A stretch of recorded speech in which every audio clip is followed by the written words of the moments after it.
Yet people here are still queuing many hours for tests and waiting many days for the results. They're getting results back in 8 days. Well, the 8 days, that's not actionable information. You can't use that information anymore. If the person was infected with COVID-19, you've missed your opportunity to intervene and get them into isolation so they don't infect their family members and co-workers.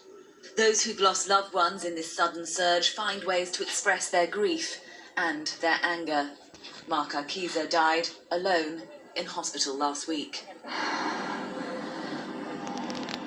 I don't want my father to just be another number.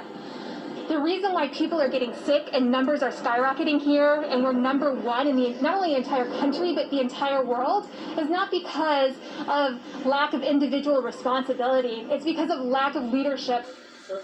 And it's the tired hearts of medical staff that are breaking as they're forced to make decisions they hoped they never would.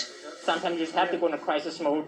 And what that means is basically having a triage, like in the military setting, having a triage who gets to get that resource and who doesn't. But if you have very limited resources and you know a bunch of sick patients need it, you have to pick and choose who gets that life-saving intervention. That's a horrible situation to be in. I've never had to be in that situation. Some hospitals here are now preparing to operate at up to 150% capacity. An indication that Arizona is expected to continue to be the epicenter of this explosion of new cases, and the impact on people across the state could get even worse. Sophie Long, BBC News, Phoenix, Arizona. A group of MPs is warning that pupils in England could miss out on the exam results they deserve because of the COVID-19 pandemic.